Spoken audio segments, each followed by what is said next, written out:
जय श्री राम दोस्तों। मैं अर्पित पांजरे फार्म्स के एक और वीडियो में आप सभी का स्वागत करता हूं। दोस्तों मैं बहुत बढ़िया से हूं। उम्मीद करता हूं आप सभी बहुत बढ़िया होंगे, स्वस्थ होंगे, मज़े में होंगे। दोस्तों काफ़ी दिनों के बाद आज फिर से वीडियो रिकॉर्डिंग स्टार्ट करी है हमने। दोस्तों आज का जो हमारा टॉपिक होने वाला वो मैं इस टॉपिक पे आपको वीडियो बना के देने वाला हूँ कि दुधारू भैंस की जो लक्षण होते हैं, दुधारू भैंस को हम खरीदने से पहले किस तरीके से उसकी पहचान कर सकते हैं, ताकि वो भैंस जब हम खरीद के अपनी डेयरी पे, अपने फार्म पे लेके आएँ तो हमारे पास आने के बाद वो अच्छा दूध का उत्पादन कर सके, जिससे कि हमें डेयरी में कुछ फ़ायदा हो सके और वो भैंस हमारे पास लंबे समय तक रह सके। तो दोस्तों इस टॉपिक पे आज हम वीडियो बनाने वाले हैं। तो चलिए अब हम चलते सीधे शेड के अंदर। और दोस्तों ये वीडियो जो मैं आपको डायरेक्ट अपनी भैंसों का एग्जांपल दे के, मतलब सीधे उनके ऊपर, उनकी बॉडी के स्ट्रक्चर के ऊपर आपको ये वीडियो लाइव बताने वाला हो। तो दोस्तों वीडियो को पूरा देखना, वीडियो को बीच में स्किप मत करना, एंड तक बने रहिएगा, वीडियो में अच्छी जानकारी मिलेगी। तो दोस्तों चलिए अपन चलते हैं, ज़्यादा देर ना करते हुए अपने शेड की तरफ, और आपको जो भी फार्म की अपडेट है वो भी मैं लगे हाथ देता रहूँगा। तो दोस्तों चलिए चलते हैं अपन चलते हैं अपने शेड की तरफ। शाम का समय है, अभी मैं फार्म पे आ गया था टाइम से ही, और मैंने सभी को भूसा डाल दिया, दाना डाल दिया। सभी अपनी अपनी सानी आराम से खा रही हैं, एंजॉय करें। दोस्तों ये है फार्म की कंडीशन। इसमें से हमने हमारी जो गिर की गाय थी और वो सफ़ेद गाय थी उसको हमने बेच दिया है, और जो गिर गाय थी वो हमने दूसरे फार्म पे किसी अंकल को वो दे दिया है फ्री में ही, और उसकी बछिया भी। अब दोस्तों मैं आपको बता दूं कि जो दुधारू भैंसों की नस्लें होती हैं, दोस्तों भैंस से पहले मैं आपको बता दूं भैंसें काफ़ी सारी नस्लों की होती हैं, जैसे कि मुर्रा, जाफराबादी, बन्नी और काफ़ी भदावरी, और जो इस तरह की दोस्तों देसी नस्लें भी होती हैं, और बहुत सारी दुधारू भी होती हैं उनमें से, जिनमें से दूध उत्पादन लेने के लिए मुख्यतः 3-4 नस्लें होती हैं, जैसे कि मुर्रा हो गई, जाफराबादी हो गई, बन्नी हो गई, महसाणा हो गई। ये दोस्तों मुख्यतः दुधारू भैंसों में इनकी गिनती होती है। तो दोस्तों आज मैं आपको जो बताने वाला हूँ भैंसों के लक्षण दुधारू की, वो मुर्रा के बारे में बताने वाला, क्योंकि दोस्तों सभी भैंसों में लगभग ज़्यादातर लोग मुर्रा को ही ज़्यादा अच्छा मानते हैं, क्योंकि मुर्रा की दोस्तों एक खासियत होती है। बाकी भैंसों में भी सबकी अलग अलग अपनी अपनी खासियत होगी, लेकिन मुर्रा की मैं बता रहा हूँ आपको कि ये एक तो लंबे समय तक दूध देती है, ठीक है, इसमें फ़ैट की मात्रा अच्छी पाई जाती है। दूसरी चीज़, ये यदि सब चीज़ सही रहे तो टाइम से कंसीव होकर हर साल बच्चा देती है, जो कि डेयरी में एक बहुत अच्छी बात है। यदि कोई भैंस हर साल बच्चा देती है तो सबसे फ़ायदेमंद चीज़ है यही होगी दोस्तों। तो मुर्रा नस्ल इन सब चीज़ों पे फिट बैठती है। दूसरी मुर्रा नस्ल की एक ख़ास बात है कि ये हर मौसम में भारत के हर कोने में अपने आप को एडजस्ट कर लेती है। दोस्तों ये एक बहुत ही बड़ी ख़ास बात है, क्योंकि कुछ जानवर, कुछ नस्ल ऐसी होती हैं जो हर मौसम पे, हर जगह पे एडजस्ट नहीं कर पाते हैं। तो दोस्तों मुर्रा की एक ख़ास पहचान होती है। तो दोस्तों चलिए अब मैं आपको मुर्रा नस्ल में जो हम पहचान कर सकते हैं कि मुर्रा नस्ल किस तरीके की दुधारू होती है, क्योंकि देखिए हर मुर्रा नस्ल, हर गोल सींग वाली भैंस मुर्रा नहीं होती, और हर छोटी सींग वाली भैंस दूध नहीं देती, ठीक है। कई बार हम कंफ्यूज हो जाते हैं कि देखने में भैंस एकदम मुर्रा लग रही है, लेकिन वो हमारे पास आके दूध नहीं देती। तो दोस्तों चलिए मैं आपको मुर्रा नस्ल की पहचान करने की, मुर्रा नस्ल में दुधारू भैंस पहचान करने का एक सिंपल सा तरीका बताता हूँ। दोस्तों देखिए, सबसे पहली चीज़ तो आप मुर्रा नस्ल को देख के किस तरीके से पहचानते हैं वो मैं आपको एक मोटा समझा देता हूँ। सबसे पहले अपन देखिए मुर्रा नस्ल की पहचान करते हैं छोटे और गोल घुमावदार सींग की वजह से। देखिए जैसे कि ये भैंस देखिए आप, मेरी लगभग मेरे पास तो सभी मुर्रा ही हैं। ये देखें आप, इस भैंस के सींग देखें, इस भैंस के सींग देखें, देखिए इस भैंस के सींग देखिए, इसके सींग देखिए गोल घुमावदार हैं, इसके सींग देखिए ये गोल घुमावदार हैं। दोस्तों मुर्रा नस्ल की ये पहचान होती है कि उनके सींग जो है छोटे होते हैं, घुमावदार होते हैं, बहुत ज़्यादा बड़े नहीं होते। ये होती है एक मुर्रा नस्ल की पहचान, मेन जो हम देख के पहचानते हैं। दूसरी चीज़, किसी भी दुधारू भैंस की जो क्वालिटी होती है वो होती है उसकी पतली चमड़ी। ये देखें पतली चमड़ी हम अक्सर उनकी पूंछ के ऊपर से पहचानते हैं। ये देखो आप, बिल्कुल कागज़ की जैसी पतली चमड़ी, ऐसे पकड़ेंगे तो बिल्कुल ऊपर हाथ में आ रही। चाहे आप जहाँ से पकड़ लो भैंस की, जो दुधारू भैंस होगी उसकी चमड़ी हमेशा पतली होगी। ये देखें, चाहे जहाँ से पकड़ लो वहाँ से पकड़ा जाएगी चमड़ी। ये होती है दुधारू भैंस की एक तो पहचान कि उनकी जो चमड़ी होगी वो एकदम पतली होगी। जैसे कि मैं दूसरी भैंस की दिखाता हूँ आपको। ये देखें बिल्कुल कागज़ की तरह पतली चमड़ी, ये देखें बिल्कुल कागज़ की तरह पतली चमड़ी है। इस तरीके की दोस्तों एक तो दुधारू भैंस की पहचान होगी कि छोटे गोल रिंग सींग होंगे। दूसरी चीज़ पतली चमड़ी। पतली चमड़ी की दोस्तों भैंस हमेशा आप लेने की कोशिश करें, क्योंकि पतली चमड़ी की ही भैंस ही दुधारू निकलती हैं अक्सर, ठीक है। ये देखें लगभग सभी भैंसों अपनी एकदम पतली चमड़ी की दुधारू नस्ल की हैं, ठीक है। दूसरी चीज़ दोस्तों, अभी एक समय पे चला हुआ है अभी के समय में कि मुर्रा नस्ल बहुत बड़ी हाइटेड, बहुत ज़्यादा हाइट, बहुत ज़्यादा लंबी चौड़ी होती है। दोस्तों असली जो मुर्रा होती थी पहले के ज़माने में, जो ओरिजिनल मुर्रा थी, वो बहुत बड़ी नहीं होती थी। लेकिन अब जो हमने ब्रीडिंग कर करके मुर्रा नस्ल को एकदम बड़ा हाइट, सांड, बिल्कुल भारी भरकम शरीर में जो हमने अभी मुर्रा की पहचान जानी है, तो वो अभी के समय में चल रहा है। तो अभी का जो समय है उसके हिसाब से मुर्रा नस्ल बड़ी ही होती है, ठीक है। लेकिन कुछ भैंसें ऐसी होती हैं जो छोटे कद काठी में, हाइट में, लेंथ में होती है, वो भी बढ़िया दूध देती है। जैसे कि मेरी ये लास्ट वाली भैंस सबसे छोटी ये है शरीर में भैंसों में, लेकिन इसका दूध भी 14 लीटर प्लस है, ठीक है।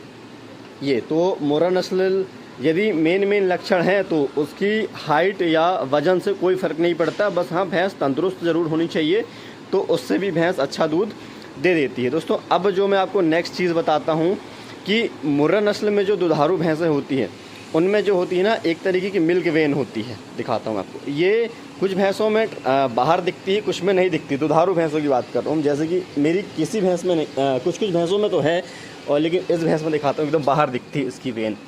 एक मिनट इधर कर बेटा, ये देख रहे हैं आप, इसकी जो मिल्क वेन है, ये मिल्क वेन जिस भैंसों में पाई जाए, ये देखिए, ये जिस भैंसों में ये नसें इस तरह की पाई जाती थनों में, वो अक्सर भैंस जो है ना दुधारू होती हैं।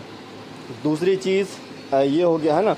नेक्स्ट जो होती है मुर्रा नस्ल, जो दुधारू भैंस होगी वो आपको हमेशा शांत मिलेगी। जैसा कि आपने अभी देखा, मैंने इस भैंस के थनों में हाथ लगाया, इसने कुछ नहीं किया। यदि और कोई भैंस होती, दुधारू नहीं होती, तो वो भैंस लात मारते उचक जाती। ये देखिए, एक दुधारू भैंस की ये पहचान होती है कि दुधारू भैंस जो होती है ना, वो शांत स्वभाव की होती है, बढ़िया होती है। दूसरी चीज़, अगली चीज़ बताता हूँ कि जो दुधारू भैंस होंगे उसके थन हमेशा मजबूत थन होंगे। ये नहीं कि छोटे छोटे पतले पतले पेंसिल के जैसे थन। वो भैंस अक्सर दुधारू नहीं निकलेगी। जैसे कि आप इस भैंस के थन देख सकते हैं, दुधारू भैंस का लक्षण। ओ बेटा आराम से, पूछ मत मार।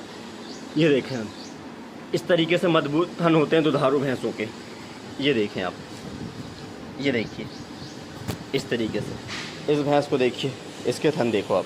ये मैं आपको प्रैक्टिकली दिखा रहा हूँ सामने कि किस तरीके के थन पाए जाएंगे। देखिए, मोटे, मजबूत और लंबे थन। ये नहीं कि बहुत छोटे या बहुत पतले, है ना, या बहुत ज़्यादा मोटे ओवर भी ना हो।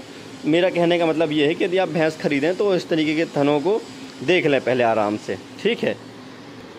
और दोस्तों अगला जो पॉइंट है हमारा, दुधारू भैंसों की एक खासियत होती है कि जब भी वो मिल्किंग में होती हैं, दूध देती हैं, तो उनका जो बॉडी वेट है वो धीरे धीरे घटता है। और यदि किसी भैंस का बॉडी वेट नहीं घट रहा है तो समझ लेना उस भैंस में जो भी वो खा रही है वो आपको बॉडी की चर्बी बनाने में, अपना जो दाना, जो भी आप सप्लीमेंट देंगे उसको उसमें यूज़ करेगी, तो उसका जो है ना बॉडी अपना शरीर बनाने में लगाएगी, तो वो दूध में नहीं आएगी। तो इस तरीके से देखिए, जैसे कि ये भैंस, ये भैंस को हम लेके आए थे, उसके बाद ये भैंस देखिए धीरे धीरे डाउन जा रही। जैसे ये भैंस का कंसीव तो हो गई है, अब जैसे जैसे इसका दूध कम होगा, वापस इसका बॉडी में वज़न बढ़ने लगेगा। एक पहचान ये होती है मुर्रा नस्ल की दुधारू भैंसों की कि जब भी वो मिल्किंग में आती हैं, अच्छा दूध देती है, तो उनका बॉडी वेट हमेशा गिरता है। जैसे कि ये देखिए, मेरी भैंस काफ़ी पतली हो चुकी है लेकिन कमज़ोर नहीं है। प्रॉपर इसकी बॉडी में शाइन देखिए आप। भैंस ज़रूर पतली हो जाए लेकिन अंदर से कमज़ोर ना होने दें आप, उससे नुकसान होता है, ठीक है। देखिए भैंसों में शाइन देखिए, लगभग सभी भैंसों में बहुत बढ़िया शाइनिंग है। जैसे कि ये देखिए, ये भैंस मेरी कंसीव हो चुकी है, दूध में कम हो गई है। ये थोड़ा लेट गाभन हुई, इस वजह से इसमें जो है दूध अब डाउन हो रहा है और ये बॉडी में अपनी रिकवरी करना शुरू कर चुकी है। ये देखिए, इसके बॉडी जो है वापस से आ रहा है। जैसे कि ये भैंस है मेरी दुबली हो रही है, ये भैंसें दुबली हैं। तो जैसे जैसे ये भैंस दूध में कम करते जाएंगी, उनको प्रॉपर दाना रखिए आप, अच्छा जो बॉडी मेंटेनेंस के लिए दिया जाता है वो देंगे, तो बॉडी फिर से ये रिकवर कर लेती है अपने ड्राई पीरियड में। एक क्वालिटी ये होती है दुधारू भैंसों की। अब बात करते हैं अगली क्वालिटी पे। अगली जो दुधारू भैंसों की जो क्वालिटी होगी जिससे आप दुधारू भैंस को पहचान सकते हैं, लाइट गोल होगी, चलिए मैं आगे और बताता हूँ। उनकी जो मिल्क वेन होंगी, ये वाली जो मिल्क वेन देख रहे हैं ना आप, ये उभरी हुई मोटी समझ में आएंगे आपको। ये देखिए, जैसे कि इस भैंस में है, मैं उस तरफ से दिखाता हूँ, उस तरफ से और अच्छे दिखती हैं। एक तो थनों में मिल्क वेन दिखें या उनकी बॉडी से थनों में आती हुई ये मिल्क वेन अच्छी मोटी दिखें, तो समझ लीजिए भैंस जो है ना दुधारू है। जैसे कि इस भैंस में देखिए, ये देखिए। और जब भैंस अपनी ताज़ी ब्याई होती है ना, ये देखिए इसकी ये मिल्क वेन ये जा रही मोटी सी, तो ये मिल्क वेन और ज़्यादा बाहर दिखती हैं, बिल्कुल बाहर आके। ये देखें इस भैंस में देखें, ठीक है। एक तो ये लक्षण होते हैं अच्छी भैंस को पहचानने के, दुधारू भैंस को, ठीक है। ये देखें इस भैंस में देखें, जबकि इन भैंसों में अभी दूध अभी बहुत कम हो चुका है, ड्राई की तरफ ये जा रही हैं, तब भी इनकी मिल्क वेन बहुत अच्छी है। अब नेक्स्ट पॉइंट जो होगा दोस्तों, ये एक ख़ास चीज़ें मैं बता रहा हूँ। कुछ कुछ चीज़ों से ये हर भैंस में नहीं पाई जाती, लेकिन मैं आपको बताता हूँ ये भैंस हमेशा अक्सर मेरे एक्सपीरियंस से बता रहा हूँ कि दुधारू ही निकलती है। जैसे कि आप देखेंगे इनके जो मूत्र मार्ग होता है उसके नीचे इस तरह के ये 2 पॉइंट पाए जाते हैं। ये देखिए आप, एक ये 2 पॉइंट जिन जिन भैंसों में मैंने एक्सपीरियंस किया वो हमेशा दुधारू ही निकली हैं। जैसा कि इस भैंस में है, मेरी इस भैंस में भी है। ये देखें आप, एक ये है, एक ये है, ठीक है, ये हो गई। इसमें नहीं है, इसमें नहीं दिख रही हैं, इसमें कुछ और लक्षण है। इस भैंस में भी है लेकिन बहुत ज़्यादा ये दिखते नहीं हैं। जब ये भैंस अपना थन फुलाती तब दिखते हैं, जैसे कि इसमें भी नहीं दिखते। ये देखें आप, ठीक है, इस वाली भैंस में इसमें है। ये देखो, एक ये है, एक ये है। ये भी बहुत अच्छे से नहीं दिख रहे हैं लेकिन कैमरे में समझ में नहीं आएगा, लेकिन ऐसे समझ में मुझे आ रहा है। और ये जो निशान है, इसकी एक चीज़ और बताता हूँ, ये निशान जितने दूर दूर होंगे ना उतने अच्छे हैं, क्योंकि कुछ भैंसों में बिल्कुल पास होते हैं या ऊपर नीचे होते हैं तो वो बहुत ज़्यादा दुधारू नहीं निकलती। लेकिन ये जो निशान है, ये जिन भैंसों में पाए जाएंगी वो अक्सर, मैं अपने एक्सपीरियंस से बता रहा हूँ, ये पर्सनली दुधारू निकलती हैं। ठीक है, अब अगला पॉइंट दोस्तों, अब जो हमारा अगला पॉइंट है दुधारू भैंसों की। दोस्तों दुधारू भैंस हमेशा खाने में तेज़ होनी चाहिए। दोस्तों ये नहीं कि भैंस धीरे धीरे खाए, तो सीधी सी बात है वो ढंग से खाएगी नहीं तो दूध भी नहीं देगी। सबसे अच्छी क्वालिटी है कि भैंस अच्छे तरीके से खाना चाहिए। देखिए सभी भैंसें बढ़िया खा रही हैं, तो आप जब भी भैंस खरीदें तो ये चीज़ ज़रूर ध्यान में रखें कि भैंस अच्छे तरीके से खाए। उसको आप खिला के देखें, सामने वाले जहाँ से भी आप पशु खरीदें उसको सूखा चारा डालें, दाना डालें, हरा चारा डालें, अच्छे से तरीके से उसको गौर करें कि वो अच्छे तरीके से खा रही है या नहीं खा रही। उसके बाद ही आप भैंस लेने का निर्णय करें। और देखिए मैंने बता दिया पतली चमड़ी, ये देखिए पतली चमड़ी इसकी इतनी है कि बाहर की इसकी पूरी नसें दिख रही हैं। बहुत बढ़िया दुधारू भैंस दोस्तों, हम लोग ये सिहोरा से लेके आए थे, हीरा सर के पास से। बहुत अच्छी निकली भैंस। उसकी जो फीमेल काफ है ये भी बढ़िया तैयार हो रही है, देखिए आराम कर रही है बैठ के। उसके बाद बात करते हैं अगले पॉइंट की। अगला पॉइंट जो होगा दोस्तों, हमारा जो दुधारू होगी उसमें नॉर्मली बहुत ज़्यादा जो चर्बी है वो नहीं होंगे। नॉर्मल एक एवरेज हाइट वेट होगा उसका। बहुत ज़्यादा हैवी भैंस भी ना लें, क्योंकि वो भैंस चर्बी चढ़ाएगी अपनी बॉडी पे, जो भी आप उसको खिलाएंगे तो दूध में कन्वर्ट नहीं करेगी। एक और मैं अपने एग्जांपल से, अपने एक्सपीरियंस से बताता हूँ आपको कि ये दुधारू भैंस जो होंगी उनके ये जो पीछे वाला पैर है ये हमेशा बहुत हैवी नहीं मिलेगा आपको, थोड़ा उनके बॉडी के हिसाब से ही थोड़ा पतला मिलेगा। ये देखें, बहुत ज़्यादा कुछ भैंसों में ये बहुत हैवी होता है पैर। ये देखें लगभग सभी भैंसों में ये पैर जो है ना इनका एवरेज है, बहुत ज़्यादा हैवी नहीं है। तो ये मैं अपने एक्सपीरियंस से बता रहा हूँ, इसको आप ध्यान रखें खरीदते समय कि बहुत ज़्यादा हैवी पैर की भैंसें ना लें। पिछले पैर की बात कर रहा हूँ मैं। तो ये भी एक मेरा पर्सनल एक्सपीरियंस है जिनकी मदद से मैं देख के अच्छी दुधारू भैंस खरीद पाता हूँ हमेशा। उसके बाद बात करते हैं अगले टॉपिक की। दोस्तों अगला टॉपिक जो है हमारा, दोस्तों अगला जो पॉइंट है हमारा वो दुधारू भैंस पहचानने का, कि उनकी जो गर्दन हो लंबी हो और पतली हो, बहुत ज़्यादा हैवी गर्दन ना हो, जिससे कि वो भैंस अच्छी तरीके से अपनी गर्दन को मूवमेंट कर सके। ये देखें लगभग सभी भैंसों की गर्दन जो हो लंबी। ये मैं कुछ इंपॉर्टेंट पॉइंट बता रहा हूँ आपकी, जो आप दुधारू भैंस खरीदने से पहले इन पॉइंट का ध्यान रखें, जिससे कि आप अच्छी दुधारू भैंस खरीद सकें, जिससे कि आपको बढ़िया से प्रॉफिट हो डेयरी फार्म में। तो दोस्तों ये जो मैंने आपको टिप्स बताए हैं, ऐसे बहुत सारे टिप्स हैं जो भी एकदम से ध्यान नहीं आ रहे हैं मुझे, जो अपन जब, लेकिन ये जो इतने टिप्स बताए हैं, ये इन टिप्स को आप यदि फॉलो करते हैं तो आप आसानी से अच्छी दुधारू भैंस खरीद सकते हैं। और दोस्तों भैंस खरीदने जब भी जाएँ तो आप 3 टाइम मिल्किंग ज़रूर करें। 3 टाइम मिल्किंग के बाद ही आप ये भैंसें खरीदें। और जो भी ये पॉइंट बताए हैं मैंने, ये आपको हमेशा एक ही भैंस के ऊपर हमेशा सारी की सारी चीज़ें नहीं मिलेंगी। ये अलग, कुछ भैंसों में कुछ लक्षण होंगे, कुछ भैंसों में कुछ लक्षण होंगे, लेकिन ये जो लक्षण होते हैं ये मेन दुधारू के ही लक्षण होते हैं।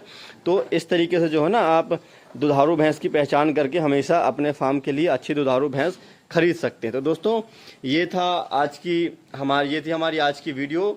और यदि आपको वीडियो पसंद आई, वीडियो में दी गई जानकारी अच्छी लगती तो वीडियो को लाइक ज़रूर करें।